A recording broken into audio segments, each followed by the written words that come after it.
여러분 안녕하십니까? 어젯밤 서울시청역 인근에서 갑자기 차량이 인도를 덮쳐 9명이 숨지고 6명이 다쳤습니다. 먼저 끔찍했던 사고 당시의 상황, 백승우 기자가 보도합니다. 서울 도심 한복판 인도 위에 여느 때와 같이 사람들이 지나갑니다. 음식점에서 나온 사람들은 3355 이야기를 나눕니다. 갑자기 번쩍이는 불빛과 함께 승용차가 인도 위를 덮칩니다. 차가 지나간 자리엔 쓰러진 오토바이와 충격에 부서진 파편이 나뒹굽니다. 횡단보도 중간부터 해가지고 사람들이 쓰러져 있고 그 우측 조선호텔 길로 들어가는 일방통행로 우측변 인도까지도 한 20m 정도까지 안까지 사람들이 쓰러져 있었어요. 어젯밤 9시 반쯤 승용차 한 대가 서울 소공동 웨스틴 조선호텔에서 나와 역주행을 하더니 인도를 덮쳤습니다. 엄청난 속도로 휩쓸고 지나간 차에 치여 행인 9명이 숨지고 가해 운전자를 포함해 6명이 다쳤습니다. 가보니까 이건 아수라지 않니? 이런 전쟁도 없었어. 어떻게 하면 이 사람들을 할 수 있을까 했는데 그러기에는 이미 너무 커져버려서 사고가 이미 다. 승용차는 다른 차 2대를 들이받은 뒤에야 멈췄습니다. 운전자는 버스 회사에서 운전기사로 일하는 68살 남성으로 현장에서 급발진 사고를 주장했습니다. 동승했던 운전자의 아내는 가족 칠순잔치에 참석하고 나오는 길이라고 말한 것으로 전해졌습니다. 음주운전 혐의는 없는 것으로 경찰 현장 조사에서 확인됐습니다. 경찰은 운전자를 교통사고 처리 특례법상 치사상 혐의로 입건하고 구속영장 신청도 다각도로 검토하겠다고 밝혔습니다. 도심 한복판에서 발생한 참담한 사고 현장엔 하루 종일 피해자를 추모하는 발걸음이 이어졌습니다. MBC 뉴스 백수입니다. 대체 어떻게 퇴근길 직장인들이 몰리는 서울 도심 한복판에서 가해 차량은 300m나 역주행하며 사고를 낸 걸까요? 사고 당시 상황을 이문현 기자가 재구성했습니다. 횡단보도를 사람들이 무리지어 건너기가 무섭게 승용차가 빠른 속도로 지나갑니다. 환경미화원은 역주행하는 차에 놀란 듯 한참을 쳐다봅니다.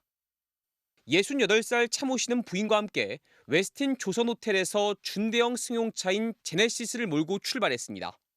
호텔을 빠져나와서는 우회전만 가능하지만 차량은 세종대로 방향으로 향했습니다. 차가 갈 수 없는 길로 역주행한 겁니다.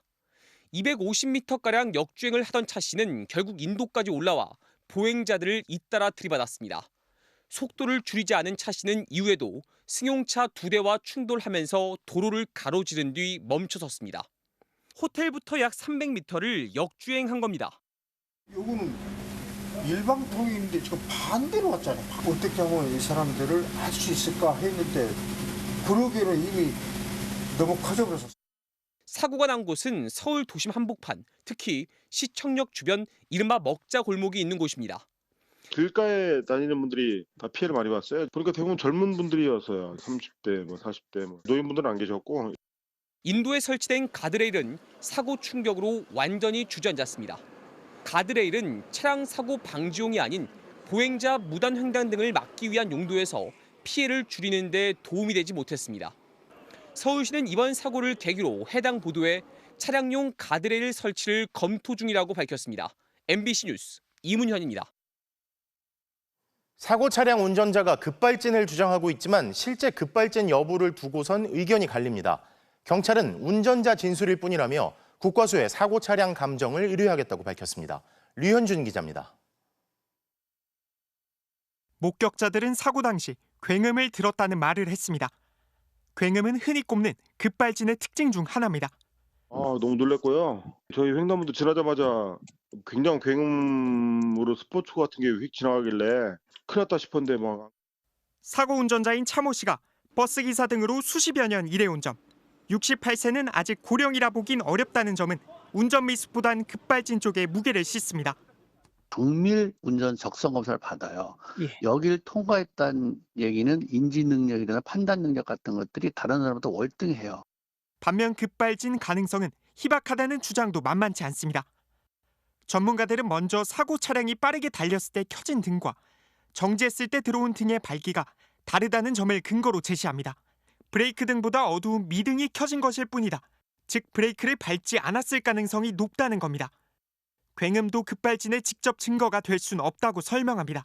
브레이크로 풀 악셀레이팅을 했을 때 나는 굉음인지 아니면 그것이 통상적으로 낼 수 있는 수준의 출력 이상을 나타내는 굉음인지는 또 통상적인 급발진 의심 사고에선 차량이 구조물을 들이받고 나서야 멈추지만 사고 차량은 정상적으로 서서히 정지했다는 점도 급발진을 주장 중인 운전자에겐 불리한 정황입니다. 다만 이 부분에 대해선 급발진 현상이 나타났다가 다시 정상화되는 경우가 없진 않다는 반박도 있습니다. 결국 정확한 판단을 위해선 차량의 제동이 기록되는 EDR 데이터 등 추가적인 자료를 분석할 필요가 있습니다.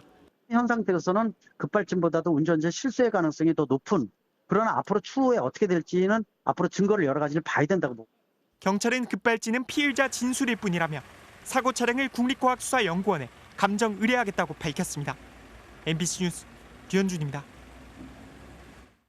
일방 통행로를 거꾸로 진입한 사고 차량은 왜 어떤 경로로 역주행을 하게 된 걸까요? 사고 차량의 동선과 앞으로 경찰 수사가 풀어야 할 의문점들을 변윤재 기자가 현장에서 짚어봤습니다.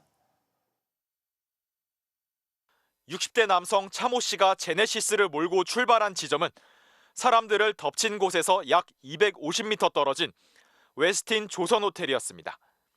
취재진이 직접 동선을 따라가 봤습니다. 지하주차장에서 지상으로 나가는 통로, 오르막을 오르려면 가속 페달을 밟아야 하는데 폭이 좁은 데다 곡선 구간까지 있어 속도를 내긴 쉽지 않습니다. 지상으로 올라와 운전대를 오른쪽으로 꺾으니 곧바로 도로가 보입니다. 정면으로 사고가 난 일방 통행길이 보이고 진입 금지라고 적힌 안내판이 길 좌측에 있습니다. 왼쪽으로 가는 것도 불가능합니다. 때문에 정상적인 주행 상황이었다면 차량은 오른쪽으로 방향을 틀어 나갔어야 합니다. 하지만 차 씨가 선택한 경로는 직진, 일방 통행로를 거꾸로 진입하는 것이었습니다. 신호등은 없습니다. 취재진이 찾아간 낮 시간은 진입 금지 표지판도 4차선 일방 통행로에서 마주보고 선 차들도 잘 보여 역주행하긴 쉽지 않아 보입니다. 하지만 밤이 되면 차량 통행이 줄어들고 바닥에 진행 방향 유도 표시도 잘 보이지 않고 시야도 좁아지는 점을 염두에 두어야 합니다. 즉, 부주의나 운전 미숙으로 역방향으로 사고도로에 진입했을 가능성을 배제할 순 없는 겁니다. 급발진이냐 아니냐 따지기 전에 이미 차량이 역주행을 하는 순간부터 시작이 된 거로 심야 시간대 역주행 진입 방지를 위해서 도로 규모에 비해 비례하는 크기의 역방향 진입 방지 시설이 필요할 것 같습니다. 경찰은 역주행하게 된 걸 뒤늦게 깨달은 운전자 차 씨가 일방 통행로를 빠르게 벗어나려다 사고를 낸 것은 아닌지 조사할 방침입니다. 이를 위해 사고 차량의 최종 행선지가 어디였는지, 내비게이션 안내를 받았는지, 차량 블랙박스에 찍힌 당시 상황은 어땠는지 등을 면밀히 들여다본다는 계획입니다. 또 운전자 차 씨가 부부싸움 중 홧김에 가속 페달을 밟았다는 글이 SNS를 통해 확산되자 경찰은 사실 무근이라고 밝혔습니다. MBC 뉴스 변윤재입니다. 이번 사고로 한창 자랄 나이에 자녀를 둔 세 남매의 아버지, 승진 축하를 위해 모인 은행원들, 불편한 몸을 이끌고 밤낮 없이 공부해 공무원이 됐다는 이도 목숨을 잃었습니다. 송재원 기자입니다. 갑작스런 비보에 장례식장으로 달려온 유족들은 황망한 심경을 감추지 못했습니다.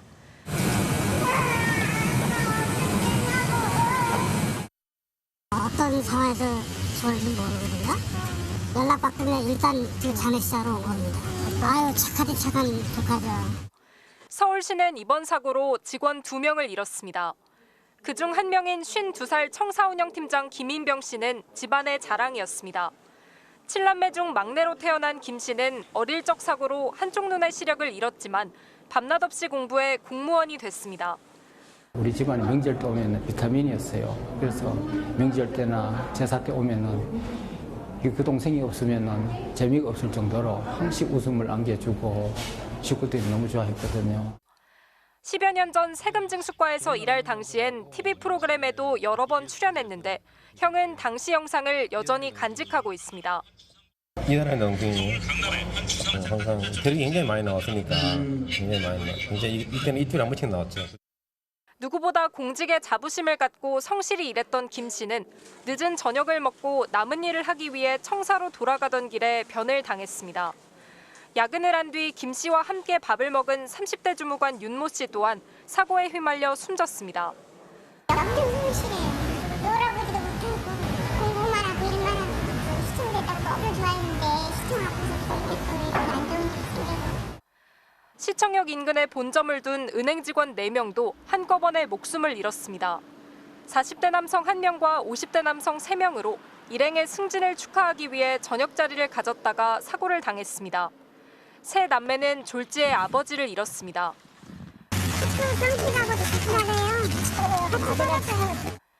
또 다른 희생자인 30대 남성 3명 역시 서울의 한 대형 병원에서 주차관리요원으로 함께 근무 중인 걸로 확인됐습니다. 희생자들의 빈소는 서울대병원과 국립중앙의료원, 신촌 세브란스병원 등에 마련됐습니다. MBC 뉴스 송재원입니다. 지금 이 시각 사고 피해자들의 빈소가 마련되고 있습니다. 가장 많은 빈소가 차려질 서울대병원 장례식장에 저희 기자가 나가 있습니다. 재은효 기자 전해주십시오. 네, 이곳 서울대병원 장례식장엔 이번 사고로 안타깝게 한 번에 숨진 은행 동료 4명의 빈소가 마련됐습니다. 오후 5시를 전후로 조문이 시작됐는데요. 복도는 조문객들로 가득 찼고 1층 빈소의 조문줄은 장례식장 밖까지 이어지고 있습니다. 유족들은 갑작스러운 사고에 오열을 멈추지 못하고 있습니다. 당초 이들은 모두 국립중앙의료원과 영등포 장례식장에 나눠서 안치돼 있었는데요. 오후 1시부터 순차적으로 이곳으로 옮겨와 한 곳의 빈소가 마련됐습니다. 영등포 장례식장에 안치돼 있던 다른 희생자 3명도 이곳의 빈소가 마련될 예정인데요. 이렇게 되면 서울대병원 장례식장에 7명, 국립중앙의료원 장례식장에 1명, 신촌 세브란스 장례식장에 1명의 빈소가 마련됩니다. 발인 일정도 모레 등으로 속속 잡히고 있습니다. 제 기자, 피해자 빈소가 차려진 병원에서 가해 차량 운전자 차 씨도 치료를 받고 있다고요? 네, 차 씨도 이번 사고로 다쳐 서울대병원에서 치료를 받고 있습니다. 갈비뼈가 골절된 상황이라 경찰의 정식 조사는 아직 받지 못하고 있습니다. 차 씨는 사고 직후 급발진 사고라고 주장하면서 브레이크를 밟았지만 듣지 않았다며 적극적으로 자신의 입장을 밝혀왔는데요. 취재진이 입장을 직접 듣기 위해 접촉을 시도했지만 차 씨를 만날 수는 없었습니다. 경찰은 CCTV와 블랙박스 등을 토대로 가해 운전자의 동선과 가속 페달을 밟았는지 여부 등을 조사하고 있습니다. 동승했던 운전자 부인은 오늘 오전 경찰에서 조사를 받은 것으로 확인됐습니다. 경찰은 아직 운전자 차 씨로부터 급발진 주장을 직접 듣지는 못했다고 밝혔는데요. 부상으로 입원이 길어질 경우 방문 조사도 할 계획입니다. 지금까지 서울대병원에서 MBC 뉴스 재은유입니다. 다음 소식입니다. 22대 국회 출범 뒤 첫 대정부 질문이 오늘부터 시작됐지만 여야는 다시 격렬하게 충돌했습니다. 더불어민주당 등 야권이 대정부 질문을 마치고 최상병 특검법을 상정하겠다고 하자 국민의힘이 국회의장실 앞에서 농성을 벌이며 거세게 반발하고 나선 건데요. 결국 한참 늦게 시작된 대정부 질문에서도 고성과 설전이 오갔습니다. 김지인 기자가 보도합니다. 22대 국회 첫 대정부 질문이 예정된 시간. 국민의힘 의원들은 본회의장 앞이 아닌 국회의장실 앞 복도에 모였습니다. 국회의원, 국회의장, 민주당에 돌아가라! 돌아가라! 돌아가라! 돌아가라! 대정부 질문을 위해 소집된 본회의에서 우원식 국회의장이 최상병 특검법을 상정하겠다고 예고하자 거세게 항의한 겁니다. 이들은 안건 상정엔 여야 합의가 필요한데도 우 의장이 더불어민주당 요청을 일방적으로 받아들였다고 목소리를 높였습니다. 본회의를 미룬 채 열린 여야 원내대표 간 마지막 협상도 그대로 결렬됐습니다. 그냥 강행하겠답니다. 말이 되는 얘기예요. 결국 1시간 반가량 늦게 시작된 대정부 질문. 민주당 등 야권은 최상병 사건 외압 의혹을 꺼내들고 거센 공세에 나섰습니다. 중간중간 고성과 비아냥이 이어졌습니다. 야당 측에만 추천을 하고 당권 분립의 원칙을 침해한다는 생각과 지금 이번에 일부 여당 의원은 항의의 표시로 국회의장을 향한 인사를 생략했습니다. 인사는 존경심이 들어야 하는 겁니다. 민주당 김병주 의원이 국민의힘이 지난달 논평에서 한미동맹이 아닌 한미일 동맹이란 표현을 썼다. 정신 나갔다고 지적하면서 여야의 충돌은 극에 달했습니다. 정신 나간 국민의힘 국회의원들은 국민의힘 논평에서 한미일 동맹이라고 표현을 했습니다. 정신 나갔죠? 어떻게 일본과 동맹을 맺습니까? 국민의힘 의원들이 거세게 항의했지만 김 의원은 사과를 거부했고 결국 본회의는 한때 정회됐습니다. 민주당의 최상병 특검법 상정 추진에 대해 국민의힘이 안건에 대한 무제한 토론, 이른바 필리버스터로 맞서기로 하면서 내일로 예정된 경제 분야 대정부 질문도 진행 못한 채 파행될 것으로 보입니다. MBC 뉴스 김지인입니다. 네, 이제 대정부 질문이 끝나면 최상병 특검법이 본회의에 상정될 예정인데요. 국회 연결해 상황 알아보겠습니다. 김정우 기자, 지금도 대정부 질문이 진행 중인가요? 네, 그렇습니다. 정치, 외교, 통일, 안보 분야 대정부 질문에 민주당과 국민의힘 또 조국혁신당에서 총 11명의 의원들이 나와 질의를 하는데요. 5번째 순서인 민주당 김병주 의원까지 질의를 마쳤고 아직 정회 중인 상태입니다. 의원 한 명당 12분의 질문 시간을 얻는데 답변 시간까지 합하면 속개되고도 적어도 2시간은 넘어야 대정부 질문이 끝날 걸로 보입니다. 네, 이제 그 이후로는 최상병 특검법 상정을 놓고 여야 대치가 거셀 것 같은데요. 국민의힘에서 필리버스터 얘기가 나왔죠? 네, 그렇습니다. 이 대정부 질문이 끝나는 대로 정회 없이 최상병 특검법도 상정될 예정인데요. 이 국민의힘은 특검법 처리를 지연시키기 위해서 무제한 토론 준비에 들어갔습니다. 이른바 필리버스터라고 불리는데 이 무제한 토론은 국회 재적의원 3분의 1 이상의 동의만 있다면 신청해서 열 수 있습니다. 다만 재적의원 5분의 3인 180명의 의원들이 무제한 토론을 멈추자라고 한다면 24시간 후 표결을 거쳐 강제 종료됩니다. 국민의힘은 유상범 의원을 시작으로 주진우, 송석준, 곽규택, 조배숙, 박준태 의원 등 법사위 소속 의원부터 발언대 세우기로 했습니다. 무제한 토론은 24시간 내내 진행되는데요. 거대 야당인 민주당의 입법 속도전을 비판하고 또 최상병 사건은 수사부터 지켜봐야 한다면서 특검 필요성을 반박할 걸로 보입니다. 이에 대비해 민주당도 법사위와 정무위를 시작으로 상임위마다 3시간씩 돌아가면서 국회에 남아 비상 대기하기로 했습니다. 또 내일 저녁 7시쯤에 집결해 무제한 토론을 종결시키고 바로 최상병 특검법 통과를 위한 표결을 진행하겠다는 계획입니다. 만약 내일 최상병 특검법안이 통과되면 15일 이내에 대통령이 법안을 공포하거나 거부권 행사 여부를 결정해야 하는데요. 이미 지난 21대 국회에서 거부권이 행사된 적 있는 만큼 내일 법안이 통과되더라도 대통령의 거부권 행사는 예고된 수순이라는 분석이 나옵니다. 지금까지 국회에서 MBC 뉴스 김정우입니다. 혹시 김건희 여사나 그 측근이 전화를 한 건 아닌가? VIP 경로설이 시작된 날 이종섭 당시 국방장관에게 걸려온 대통령실 전화번호의 주인을 두고 개혁신당 천하람 원내대표 등이 김건희 여사 연루 의혹을 제기했습니다. 이런 의혹에 대통령실과 국민의힘은 기밀 사항이라며 철벽을 쳤는데 끝까지 번호 주인을 공개하지 않으면서 논란은 더 커지고 있습니다. 구승은 기자가 보도합니다. VIP 경로설이 불거진 작년 7월 31일 국가안보회의 직후 이종섭 전 국방장관은 02800으로 시작하는 대통령실 유선 전화를 받았습니다. 끝자리는 7070. 대통령실은 국가 기밀이라며 누가 쓰는 전화인지 끝까지 공개하지 않았습니다. 대통령실의 전화번호는 외부에 확인 불가한 기밀 보안 사항입니다. 야당은 이렇게까지 꽁꽁 숨기는 이유가 수상하다며 김건희 여사와 관련된 게 아니냐는 의혹을 제기했습니다. 혹시 김건희 여사나 김건희 여사의 지위를 받는 인물이 사용하는 번호는 아닌가.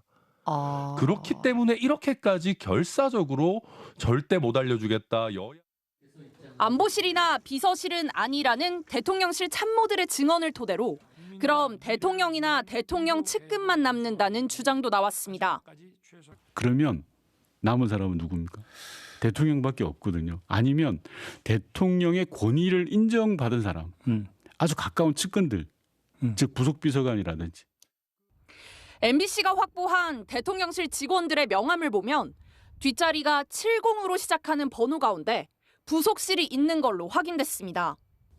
부속실은 대통령을 가장 가까이에서 보좌하는 역할을 맡는데 현 정부에선 영부인을 보좌하는 제2부속실이 없습니다. 작년 5월 김대기 당시 비서실장은 국회에 나와 제2부속실은 없지만 부속실에서 여사를 보좌하는 팀이 있고 4-5명 정도 규모라고 밝힌 바 있습니다. 이종섭 전 장관은 해당 전화를 받고 불과 14초 뒤 김계환 사령관에게 연락해 수사 결과 발표를 보류하라고 지시합니다. 수사 외압과 관련해 상당히 중요한 전화였던 것으로 추정되지만 국민의힘은 이 번호를 따지는 게 뭐가 중요하냐는 입장입니다. 안보상의 전화번호라서 당연히 얘기할 수 없다라는 얘기가 나왔는데 뭐 별로 의미 없는 대화가 한 10시간 동안 오가고 그래갖고요. 최상병 사건을 수사 중인 공수처는 구체적으로 어떤 전화번호가 누구 것인지는 수사팀에서 확인해야 할 사항이라며 말을 아꼈습니다. MBC 뉴스 구승입니다. 김홍일 방송통신위원장이 오늘 전격 사퇴했습니다. 본인을 상대로 한 탄핵소추안이 국회 본회의에 보고되기 전에 기습적으로 물러난 건데요. 야권에서는 꼼수 사퇴라며 반발했습니다. 먼저 홍익표 기자입니다. 김홍일 방송통신위원장이 취임 6개월 만에 자리에서 물러났습니다. 방통위를 2인 체제로 운영한 걸 문제 삼아 국회가 오늘 오후 탄핵소추안을 본회의에서 보고할 예정이었는데 이보다 먼저 기습적으로 사표를 제출한 겁니다. 김 위원장의 자진 사퇴 소식이 알려진 지 30분 만에 대통령실은 윤석열 대통령이 사의를 받아들여 면직안을 제거했다고 발표했습니다. 이렇게 신속하게 면직 처리한 것은 공영방송의 이사진 교체를 강행하기 위해서입니다. 탄핵 소추가 되면 김홍일 위원장은 직무가 즉각 정지되고 대통령은 탄핵 심판 결과가 나올 때까지 후임 위원장을 임명할 수 없습니다. 그 기간 공영방송의 이사진 교체도 전면 중단되는데 자진 사퇴라는 편법을 통해 이 과정을 무력화시키겠다는 의도입니다. 우원식 국회의장은 김홍일 위원장의 사퇴가 무책임하고 잘못된 처사라며 공개적으로 강하게 비판했습니다. 탄핵소추 대상자가 국회 표결을 앞두고 사퇴하는 것은 헌법이 입법부에 탄핵소추권을 부여한 뜻과 그에 따른 절차를 무시하는 행동입니다. 국무회의에 불참한 채 퇴임식에 참석한 김 위원장은 2인 체제 방통위에서 내린 결정들도 법과 양심에 따라 적법하게 이루어진 것이라고 주장했습니다. 저에 대한 직무정지를 통하여 방통위의 운영을 마비시키고자 하는 정치적인 목적이라고 생각합니다. 더불어민주당은 방송 장악 쿠데타를 기도하더니 자신이 처벌받는 건 무섭냐며 탄핵을 피하려는 꼼수 사퇴라고 비판했습니다. 사퇴를 해도 잘못이 사라지는 것이 아닙니다. 방송 장악 쿠데타에 대해 반드시 죄를 묻겠습니다. 그러면서 탄핵 소추안을 발의만 해도 국무위원이 사퇴할 수 없도록 하는 이른바 김홍일 방지법까지 내놨습니다. 정말 어렵게 국회에서 발의했음에도 불구하고 국무위원과 정부위원이 이 도망치는 부분에 대해선 더 이상 용납할 수 없습니다. 반면 국민의힘은 거대 야당의 묻지마 탄핵에 국민 피로감만 쌓인다며 김 위원장의 사퇴는 방통위의 기능 마비를 최소화하기 위한 최선의 결단이라고 주장했습니다. MBC 뉴스 송희표입니다. 위원장이 사퇴하면서 이제 방통위에는 위원 1명만 남게 됐습니다. 대통령실은 곧 후임 위원장을 지명할 것으로 알려졌는데 현 정부에서 위원장을 임명하기 시작한 뒤 대행 체제까지 합치면 13개월 사이에 벌써 7번째 수장이 바뀌는 겁니다. 하지만 누가 오든 2인 파행의 위법성은 해소되지 않아 야권의 공세는 계속될 전망입니다. 이용주 기자의 보도입니다. 역대 국민권익위원장 가운데 최단명이란 불명예 속에 퇴임식마저 비공개로 열며 물러났던 김홍일 전 위원장. 곧장 방송통신위원장으로 자리를 옮긴 뒤 이번엔 6개월 만에 또 퇴임사를 읽었습니다. 이번 저의 물러남이 반복된 혼란과 불행의 마지막이 되었으면 하는 바람입니다. 지난해 12월 전임 이동관 위원장이 임명 석 달여 만에 탄핵안 표결을 피하기 위해 물러났고 뒤를 이은 김 위원장도 같은 이유로 그만두면서 방통위는 또다시 2인 체제를 넘어 이상인 부위원장 1명만 남게 됐습니다. 방통위법을 보면 회의는 위원 2명 이상의 요구 또는 위원장 단독으로 소집이 가능합니다. 위원장 1명만 그만둬도 당장 회의조차 열 수 없는 식물 상태가 불가피한 겁니다. 이 같은 2인 파행의 시작은 윤석열 대통령의 선택적인 임명권 행사에서 비롯됐습니다. 지난해 3월 야당 몫의 최민희 위원 추천안이 국회를 통과했지만 대통령실은 결격 사유 여부를 따진다며 7개월 넘도록 임명을 하지 않았습니다. 그 와중에도 윤 대통령은 자신이 지명한 이상인 위원에 이어 이동관 위원장을 잇따라 임명했습니다. 결국 최민희 후보자는 스스로 사퇴했습니다. 방송통신위원 내정자라는 말을 제 이름 뒤에서 떼려고 합니다. 저는 윤석열 정부 방송 장악의 희생양이며 산 증인입니다. 대통령실은 공영방송 3사의 이사진 선임 등을 신속히 마치기 위해 곧 후임 방통위원장을 지명할 전망입니다. 그러나 2인 체제의 위법성 논란은 벗어날 수 없는 만큼 누가 임명되든 야권의 탄핵 시도는 정해진 수순으로 보입니다. MBC 뉴스 이용주입니다. 더불어민주당이 현직 검사 4명에 대한 탄핵안을 국회에 냈습니다. 앞서 탄핵 소추한 검사 3명에 더해 7명째입니다. 부패, 범죄검사 단죄에 국회 권한을 계속 사용하겠다고 했는데요. 즉각 기자회견을 연 이원석 검찰총장은 이재명 방탄 탄핵이라고 강도 높게 비판했습니다. 보도에 조희원 기자입니다. 더불어민주당이 현직 검사 4명에 대한 탄핵 소추안을 발의했습니다. 검찰 조직은 기소권과 공소권을 양손에 쥔 채 온갖 범죄를 저지르며 대한민국의 어렵게 꽃피운 민주주의의 근간을 뒤흔들고 있습니다. 탄핵 대상은 강백신, 김영철, 박상용, 어미준 검사입니다. 강백신 검사는 검찰의 직접 수사 대상 범죄가 아닌 윤석열 대통령 명예훼손 사건을 맡아 언론사 기자들을 위법적으로 압수수색했다는 의혹을, 김영철 검사는 국정농단 수사 중 장시호 씨에게 위증을 시키고 김건희 여사가 관련된 도이치 파이낸셜 주식 저가 매수 사건 등을 무혐의로 덮었다는 의혹을 탄핵 사유로 제시했습니다.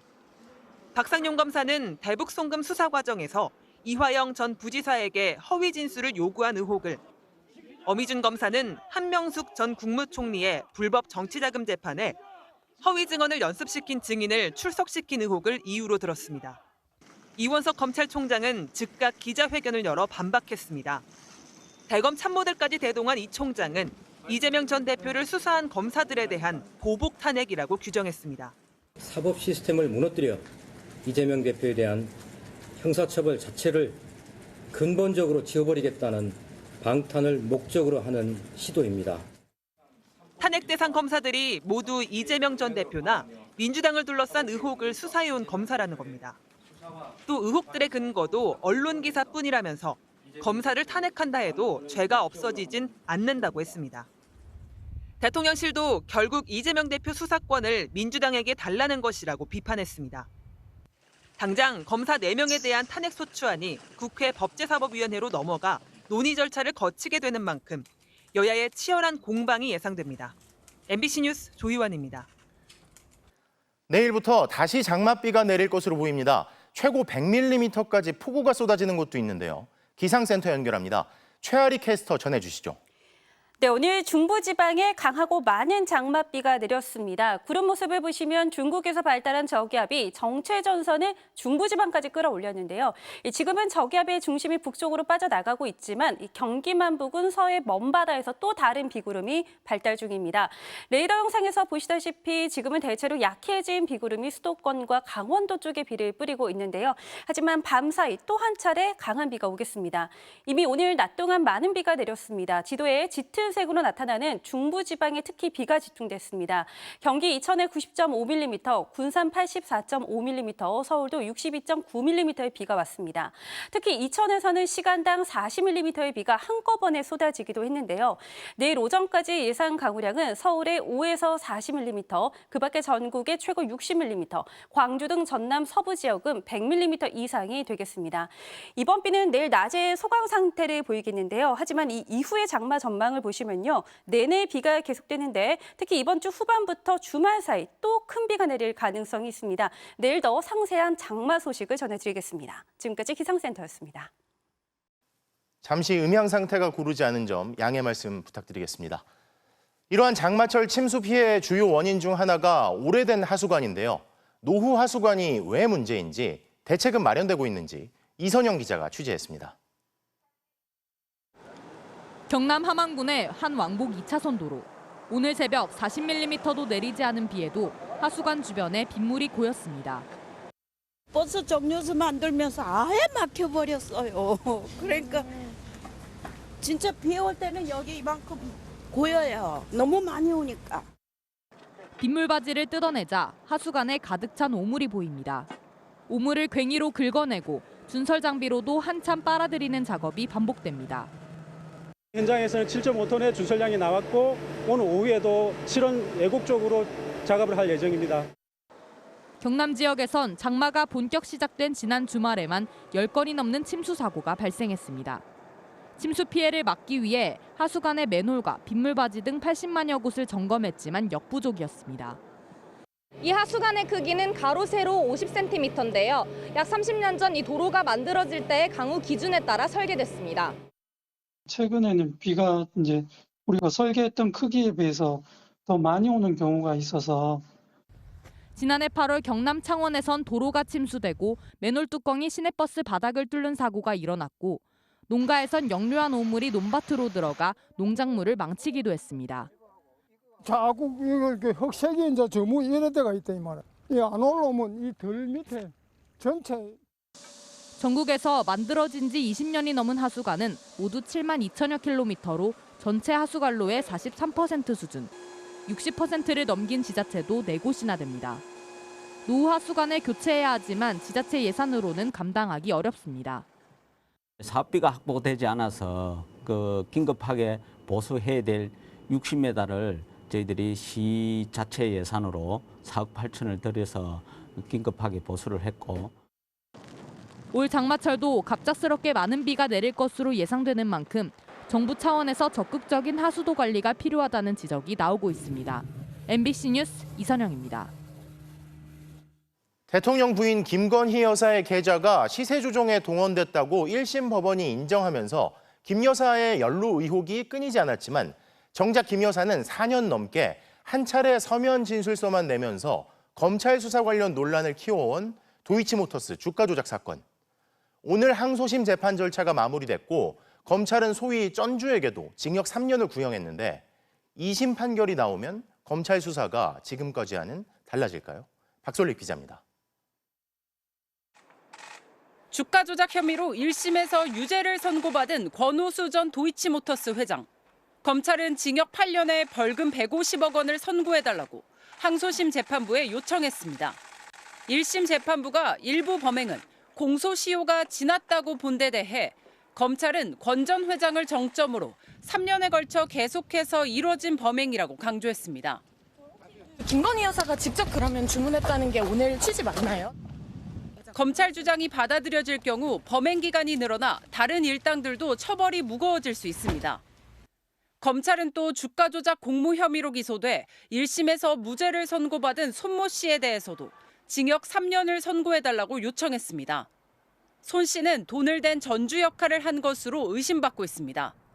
검찰은 대출받은 100억 원으로 대규모 주식을 매수하면서 시세에 인위적인 영향을 미치는 가담을 했다며 최소한 방조 혐의는 인정된다고 지적했습니다. 항소심에서 방조 혐의가 인정된다면 역시 전주라는 의혹을 받는 김건희 여사에 대한 수사 요구도 더욱 거세질 수 있습니다. 1심 재판부는 김 여사 명의의 계좌 3개가 시세 조종에 동원됐다고 인정했습니다. 이에 대해 김 여사 측은 단순히 계좌가 이용된 것으로 주가 조작에 가담하지 않았다는 입장입니다. 김 여사는 2020년 4월 고발된 이후 4년이 넘도록 단 한 차례 서면 조사만 받았습니다. 검찰은 전주에 대한 항소심 판단을 기다려보겠다며 소환 조사에 미적돼 왔습니다. 항소심 선고는 오는 9월 12일로 잡혔습니다. 항소심 재판부가 주가 조작 사건에서 김 여사의 역할을 어떻게 판단할지 관심이 쏠립니다. MBC 뉴스 박솔립입니다. 어제 발사된 북한의 이른바 괴물미사일 성공 여부를 두고 우리 군과 북한의 입장이 엇갈리고 있는데요. 문제는 북한이 최근 들어 우리를 직접 겨냥한 무기 실험에 집중하고 있다는 점이란 분석이 나옵니다. 조희영 기자입니다.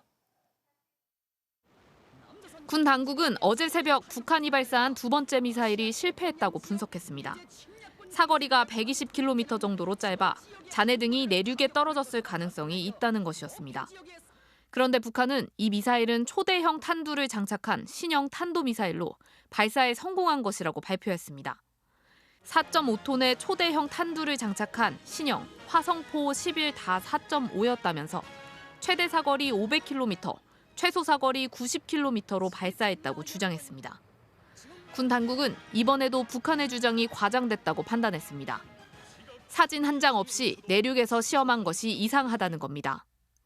시험 발사를 내륙에 하는 경우는 극히 드문데 그것을 성공했다고 하는 것은 거짓일 가능성이 높습니다. 북한이 초대형 탄두를 장착한 미사일을 발사했다고 밝힌 것은 이번이 처음입니다. 4.5톤의 탄두는 일반 미사일 무게의 9배로 괴물 미사일로 불리는 우리의 현무포와 비슷한 수준인데 대도시 폭파가 목적입니다. 남한을 겨냥한 겁니다. 500km 내외의 미사일을 시험 발사했다는 것은 한반도를 대상으로 해가지고 무력 시위를 하고 있다. 앞으로 그 선제 공격의 대상이 한반도 남측이다. 북한은 최근 들어 남한을 직접 표적으로 하는 무기 실험에 집중하고 있습니다. 3월과 4월 초대형 방사포 발사, 이어 수차례 단거리 탄도미사일을 발사하더니 초대형 탄두까지 시험했습니다. 북한은 이번 달 중으로 또다시 250km 사거리의 미사일 시험 발사를 예고했습니다. 이런 가운데 군은 9.19 군사합의 파기 이후 6년 만에 처음으로 접경 지역에서 K9 자주포를 활용한 포사격 훈련을 재개했습니다. 전문가들은 이런 식으로 대화 없는 남북 대결과 군비 경쟁이 지속되면 피해는 당연히 북한보다 남한이 더 크다고 우려하고 있습니다. MBC 뉴스 조희영입니다.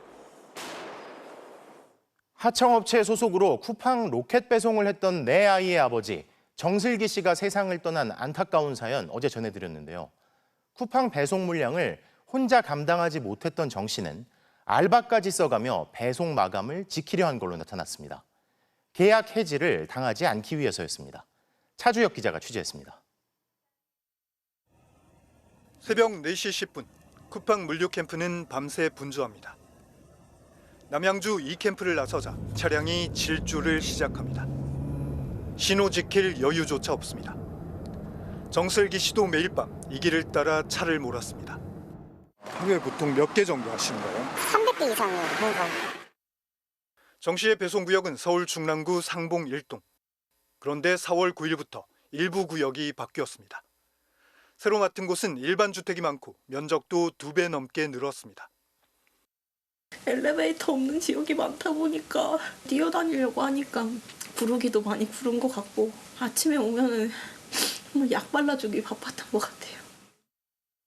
쿠팡 퀵플렉스 앱에 기록된 정 씨의 배송 물량을 살펴봤습니다. 기존엔 하루 평균 256개. 구역이 바뀐 4월 9일부터 296개로 늘었습니다. 지리도 낯선 데다 갑자기 물량까지 늘자 혼자선 감당할 수 없었습니다. 알바를 안 쓰면은 내가 여기에서 정리가 될 수 있어. 그래서 알바를 꼭 써야 돼. 라고 그렇게 얘기를 했었어요. 정 씨 일을 도왔던 이른바 알바 배송기사를 직접 만나봤습니다. 두 사람은 새벽 2시에서 3시 사이 상봉동 중간쯤에서 만났습니다. 할당된 물량 일부를 알바 차량으로 옮겨 실었습니다. 한 개당 900원씩, 회사에서 받는 수수료를 고스란히 건넸고 두 사람이 동시에 배송했습니다. 평균적으로 한 50개에서 많을 때는 한 80개도 주시고 그랬어요. 물량은 점점 많아졌습니다. 5월 27일 밤부터 28일 새벽엔 무려 400개가 할당됐고 이 중 234개를 알바에게 맡겼습니다. 그날 오후 정슬기 씨는 목숨을 잃었습니다. 마지막 날 200개 이상 받은 것 같아요. 200 한 몇십 개? 내가 몸이 너무 안 좋다, 아프다. 그래서 도와달라는 식으로 직접 말씀하셨으니까. 알바까지 써가며 무리하게 배송했던 이유는 뭘까? 마감 시각인 PDD를 0.5% 이상 못 지키면 쿠팡 CLS가 계약을 해지하기 때문입니다.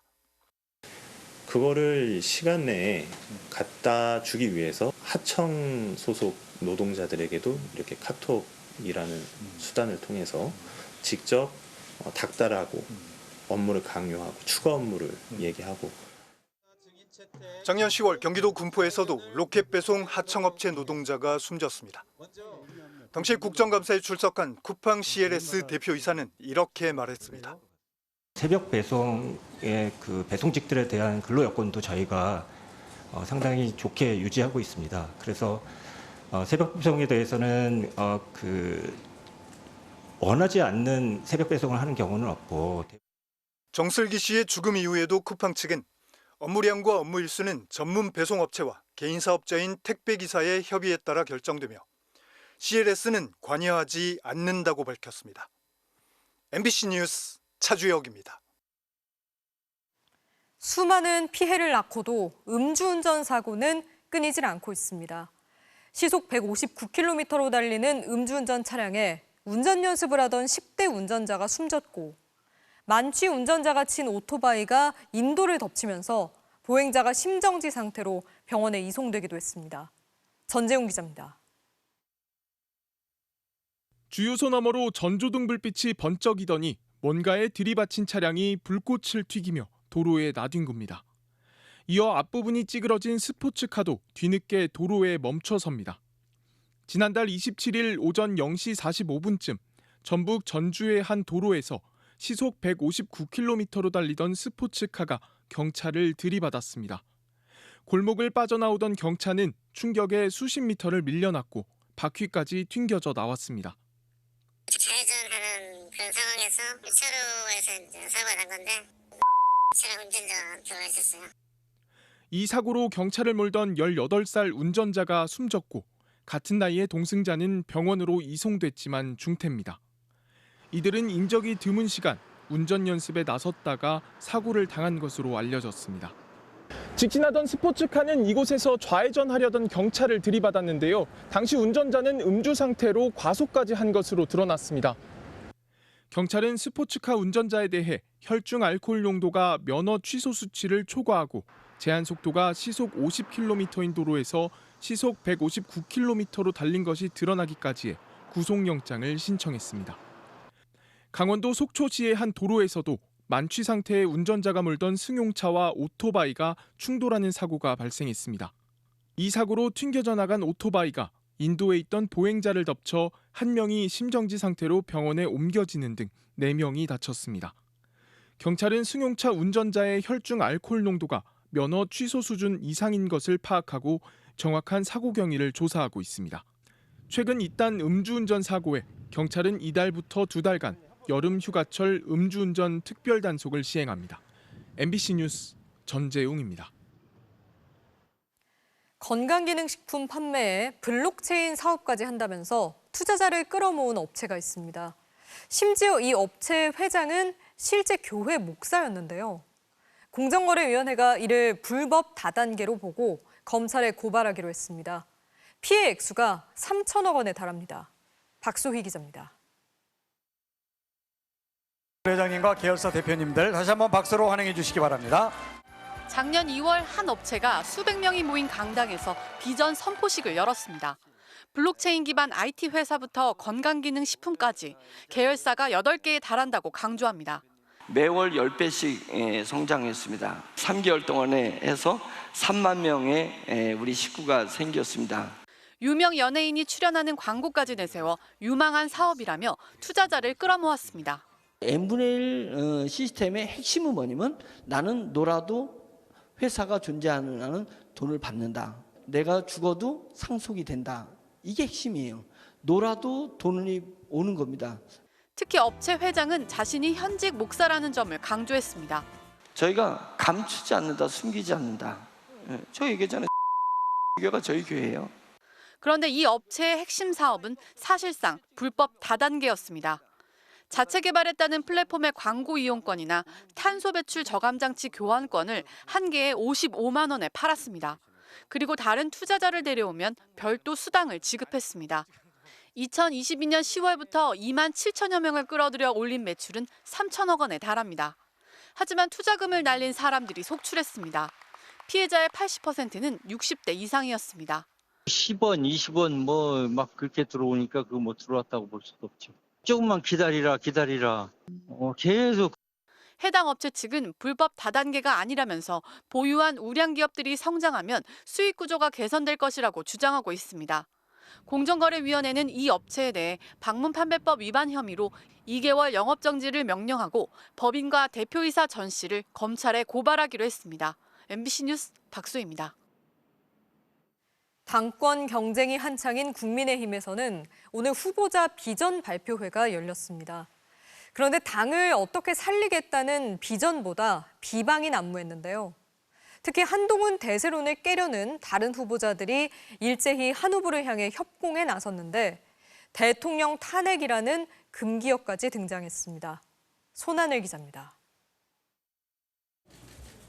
국민의힘 당권주자 4명이 출사표를 던진 뒤 처음으로 한자리에 모였습니다.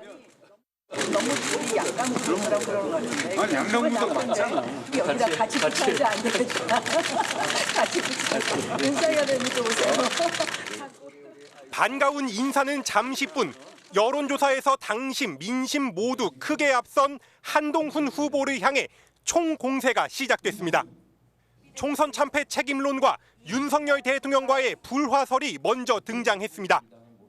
개멸적 참패에 분노하고 책임지지 않는 모습에 분노하고 그리고 반성하지 않는 모습에 분노해야만 합니다. 대통령과 각을 세우는 당대표도 대통령에게 빚을 갚아야 하는 당대표도 위험합니다. 총선이 끝난 이후에도 우하향하는 우리 당의 추세를 보십시오. 윤석열 정부를 성공시키고 대한민국을 지키는 방법, 변화입니다.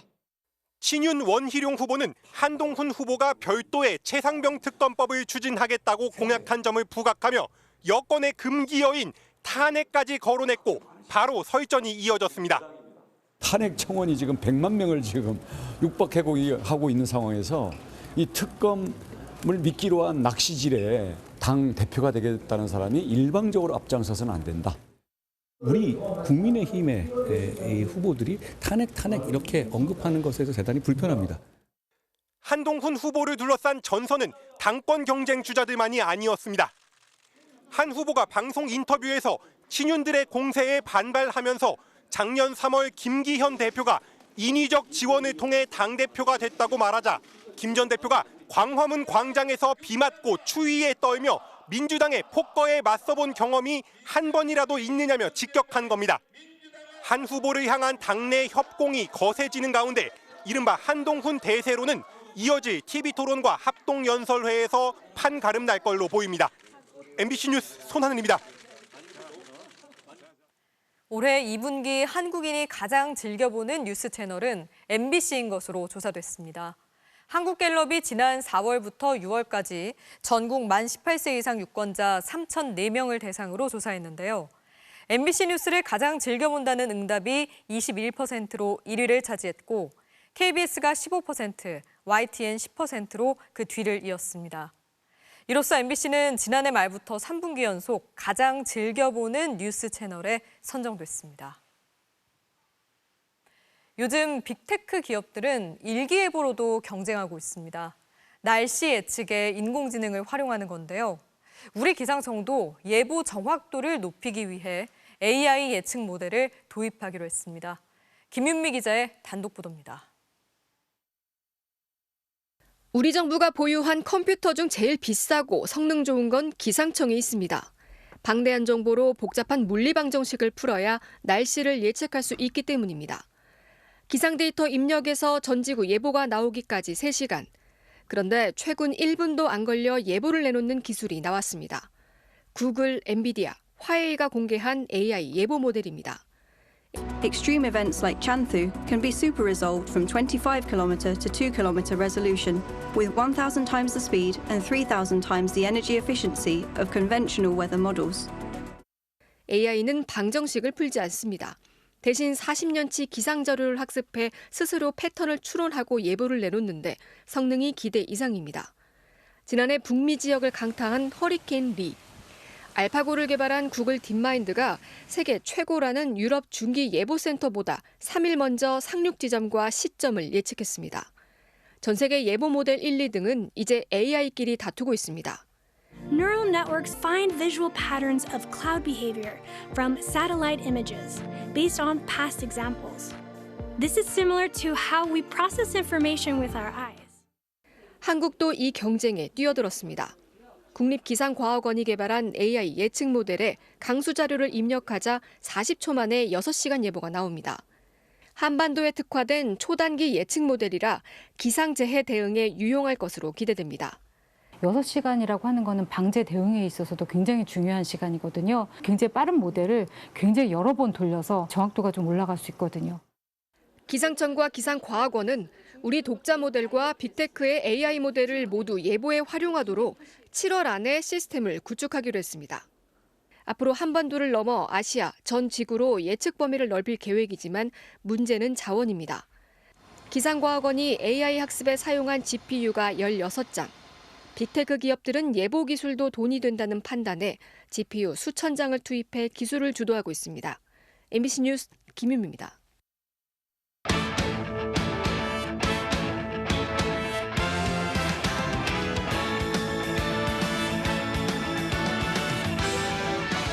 스포츠 뉴스입니다. 파행을 겪고 있는 축구대표팀 감독 선임 작업에 다시 속도가 붙고 있습니다.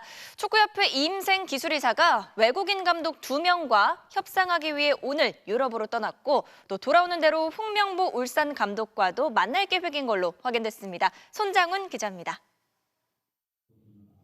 이임생 축구협회 기술이사는 전력강화위원회에서 압축한 외국인 감독 후보 2명을 만나기 위해 오늘 출국했습니다. 한 명은 전 그리스 대표팀 감독 출신으로 2013년 썬덜랜드에서 기속용을 중용했던 거스 포획 감독이고 다른 한 명은 지난 시즌 황의조의 소속팀 노리치 시티를 이끌었던 박은호 감독으로 알려졌습니다. 두 지도자 모두 현재 소속이 없는 상태로 프리미어리그팀 지도 경험과 한국 선수와 인연은 있지만 최근 감독 경력은 하향세입니다.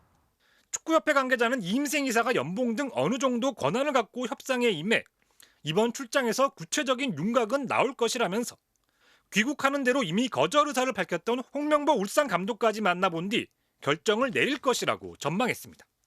이름이 오르내리고 있는 호주 아놀드 감독은 취재 결과 전력강화위원회에서 올린 최종 후보 4명엔 일단 없는 것으로 확인됐습니다. 2번의 임시감독 체제와 협회 수뇌부와의 갈등으로 전력강화위원 절반 이상이 사퇴하는 등 넉 달 넘게 표류하고 있는 대표팀 새 사령탑 선임. 이르면 다음 주 중 결론이 날 것으로 보입니다.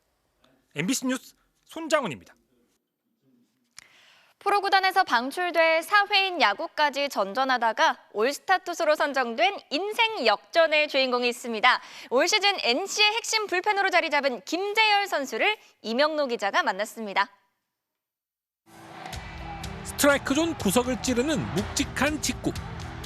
높은 타점에서 내리꽂는 낙차 큰 포크볼. 올해 최다 경기 출전 투수이자 구원투수 탈삼진 4위 NC 김재열입니다. 2차 드래프트로 이적한 무명 투수였지만 기대 이상의 호투를 이어가면서 프로 입단 10년 만에 올스타전 무대까지 밟게 됐습니다. 이때까지 꿈에만 그리던이라고 해야 되나? 꼭 나가보고 싶다는 생각을 했는데 또 여기는 전쟁터다 보니까 좀 그런 축제만큼은 제가 온전히 야구를 더 즐기고 싶다라는 마인드로 2014년 롯데 입단 후 3년 만에 방출. 이후 사회인 야구를 전전하면서도 야구를 놓지 않았고 결국 2020년 기아에서 기회를 잡았습니다. 그토록 고대하던 1군 데뷔전은 덜덜 떨던 모습만 남았습니다. 기억은 나지만 기억하고 싶지 않은 제가 꿈에 그리던 그런 모습과는 좀 다른 모습이었는데 지금 보면 또 감회가 또 새롭기도 하고요. 내가 이만큼 떨었나 하면 크게 주목받지 못한 채 올해 NC로 이적했는데 포크볼 구사 방식을 바꾼 게 제대로 통하면서 생애 첫 2자릿수 홀드까지 일궈냈습니다. 몇 달 만에 야구 인생이 달라졌지만 소속팀이 없던 시절 물심양면 도움을 준 선배 박희성의 이름을 모자에 새기고 뛰는 마음은 항상 같습니다. 힘들고 돈은 없고 그런 시절에 그 형이 저 대신 레슨 해주면서까지 저를 운동시켜 주셨거든요. 요즘도 근데 똑같아요. 형이 항상 제 정신적 지주처럼 항상 다 잡아주고 있어요. 오늘 나는 미래를 바꿀 수 있다고 매일 다짐하는 김재현. 남들보다 늦었지만 하나하나 차근차근 쌓아갈 생각입니다. 작은 걸 쌓다 보니까 또 이렇게 10홀드 하게 됐고 또 올스타 나가게 돼서 그냥 저는 이대로 그냥 작은 걸 계속 하루하루 한 경기 한 경기 소중하게 생각하면서 던지는 걸 목표로 합니다. MBC 뉴스 이명노입니다.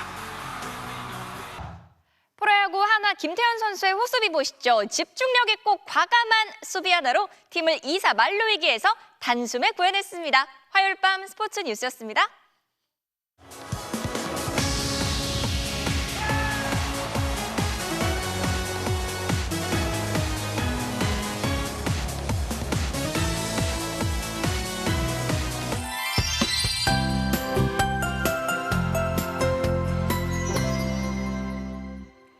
네, 오늘 장맛비가 오면서 호우주의보가 내려졌는데 이 전국 곳곳에 CCTV 화면에 잡힌 교통사고 영상들입니다. 이 미끄러진 차량을 수습하기 위해 구조대와 경찰이 출동하고 또 도로 한가운데 위험하게 서 있는 차량도 있습니다. 바람도 강해서 이렇게 나무가 쓰러지는 등 오늘 하루 내린 장맛비로 벌써 이런 크고 작은 피해가 잇따랐습니다.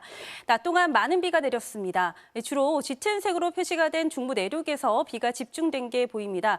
이천에 90.5mm, 군산 84.5mm, 서울 62.9mm의 비가 내렸습니다. 밤이 된 지금은 비가 일시적으로 잦아들었는데요. 밤사이 또 한 차례 강한 비가 내릴 수 있겠습니다.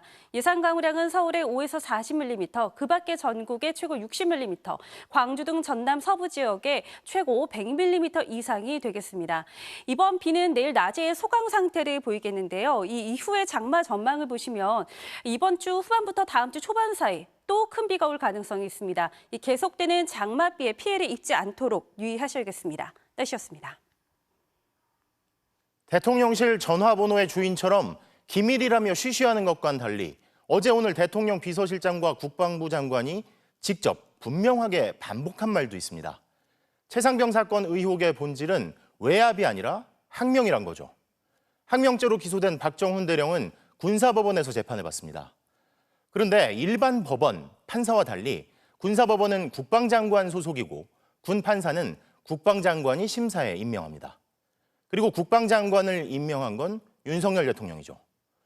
외압은 없었다는 입장을 넘어서 사건의 본질은 항명이라고 반복한 대통령 최고 참모와 장관의 말은 군사재판의 가이드라인, 지침으로 작용하지 않을 수 있을까요? 여러분은 어떻게 생각하십니까? 화요일 뉴스데스크 마칩니다. 시청해주신 여러분 고맙습니다.